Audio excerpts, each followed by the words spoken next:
تعرفيني عنه بس هو I was basically asked by Jelle Belhuis, the director of the SMBA in Amsterdam, to give him a tour around Beirut when he was here about 2 years ago. And then we started talking about these global collaborations with the Arab world. I think this idea stemmed from the collection of the Stedelijk, but also the program of the Stedelijk being quite Western-centric.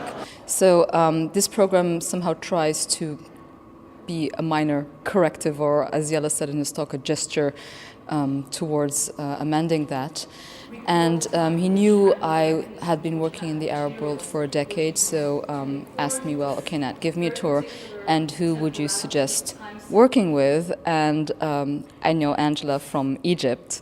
I know she was also here at the AUB and that they recently opened a gallery, so I was like, okay, Angela, are you free to collaborate on this? So that's basically the background of that. Nat and I decided that given the framework of the project, that there are already certain geographical and political and identitarian parameters that were set by the very proposition of involving Dutch and Lebanese artists. We decided not to reproduce that framework, work within that, but try to find creative, effective means to do something else with it. So we started our research, our studio visit. First of all, we wanted to see the artistic practices and what is happening both in the Netherlands and in Lebanon. And after we conducted our research, then we conceptualized the project because we saw some links, connections, and threads. When we were conducting a studio visit with one of the artists, we kept on actually thinking about time. It was Peter Fengler, and I had met him before in Amsterdam, and he had shown me all these amazing records that he had produced from different materials. So when Angela was in Amsterdam for a while to do more research, I told her that you really have to meet this artist. I remember after the meeting you just said, oh wow, this reminds me so much of Lori Anderson's song From the Air, This is Time, This Record of a Time. And we had this eureka moment that we sort of looked at each other. This actually really encapsulates what we want to do because, as Angela said, we're really interested in the materiality that artists were working with to express a certain narrative, either historical, political, social, or a poetic narrative, and how is that scripted within that materiality. But we still needed some kind of vehicle to actually articulate that. And there was Laurie Anderson, so we borrowed actually that idea because it's such a potent song, though it was performed and written in 1982, but it really encapsulates the current moment, which is really a moment where time seems out of whack. It's something you cannot really capture. So, how do you record it? How do you, in a time of, immediacy and real-time updates continuously, how do you pause, How do you reflect back presently and forwardly? That was actually also the brief we gave to our artists. You see here Danielle Janadri's work. She works with the temporality of images in relation to landscape as a art historical genre. But she works with the landscape not by basically engaging with history in the contemporary conditions of moving images, driving in trains, in cars, capturing landscapes through video, through photography, and trying to put that motion in a still frame. It's a snapshot basically of a landscape that she took. It's the Via Appia in Rome. And a snapshot always captures a particular moment, it makes it static. And here that snapshot has movement, so the passing of time is really integrated within that image. And I think for all of Danielle's work, her paintings are very photographic and her photographs are very painterly. So there's that play with different types of mediation as well, photography and painting, and how those different techniques and mediations also have their own temporality as well. And here they somehow come together in a very fluid way.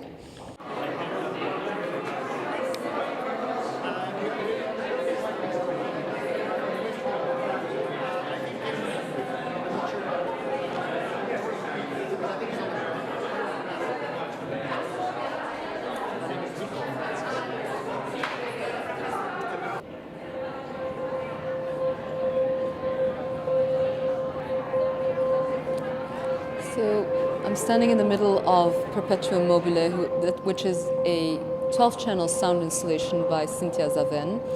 And you can see that on the ring are 12 small speakers suspended. But what you would actually experience when hearing the piece is that one note would move from one speaker to the next speaker, actually mimicking the ticking of a clock.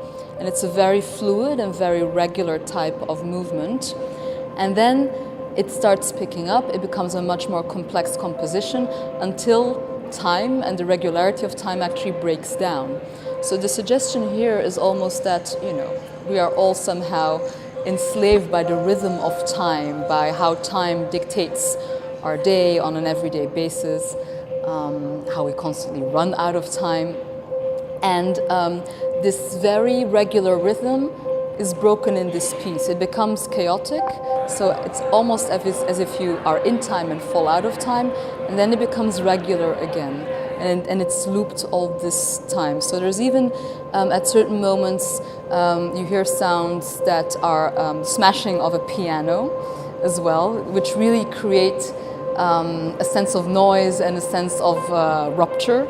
So it's like as if this time continuum is ruptured, and your experience of it, your sensibility of time is shaken, and then it flows again, and then it's ruptured again.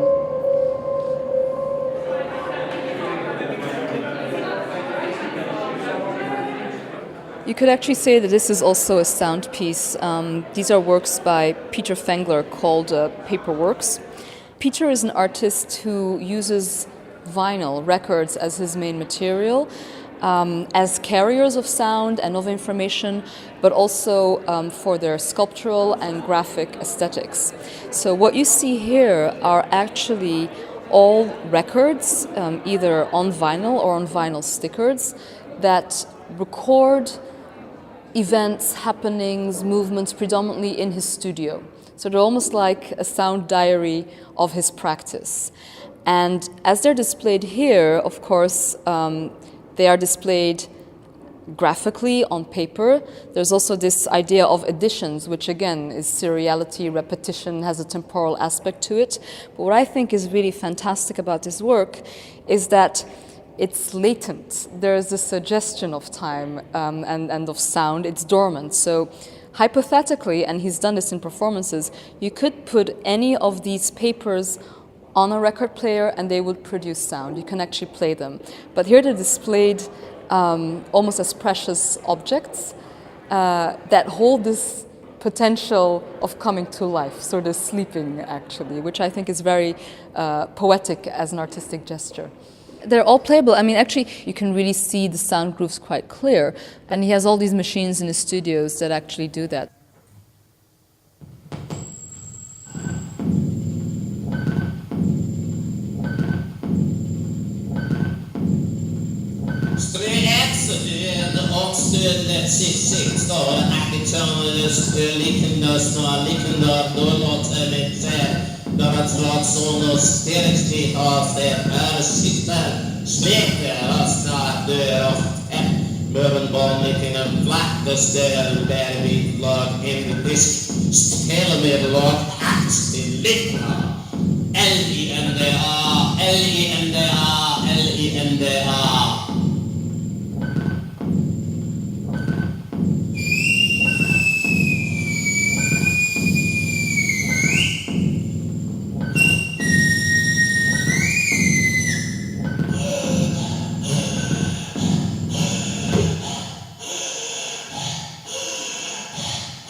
So these carpets, and 10 of them have been produced, we're only showing 5 in this show, are by a Serbian artist who lives in the Netherlands called Kristina Benjotski. The piece is called Study of Focus, and what you're actually looking at are close-ups that she took from history books from the former Yugoslavia, and she then wove carpets from those excerpts.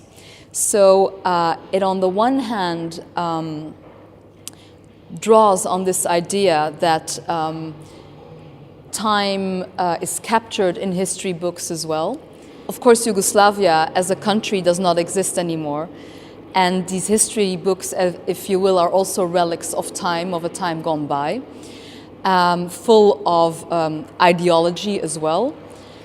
And of course, after the breakup of Yugoslavia, each country had to, of course, craft a narrative of nationalism.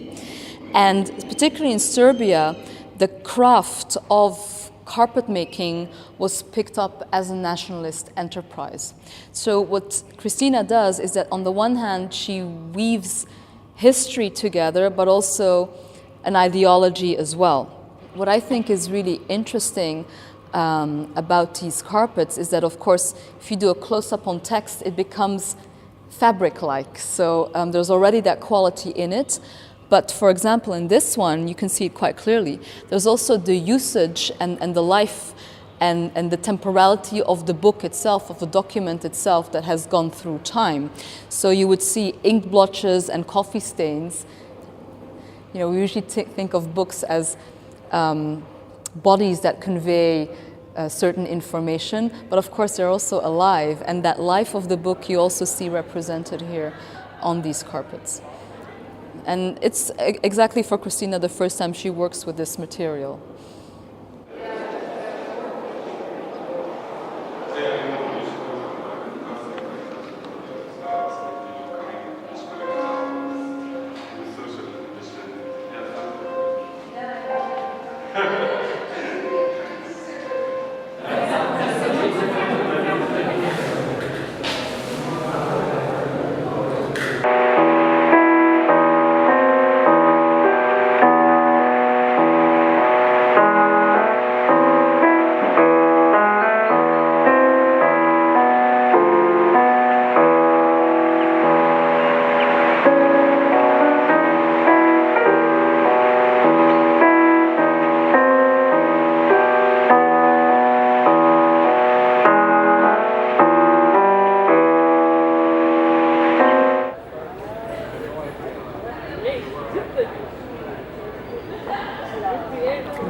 It was also trying to find a modus to collaborate in a horizontal way, because I think it's a very pragmatic but a very important thing to point out that yes, this project has funding from the state, but it is a partnership.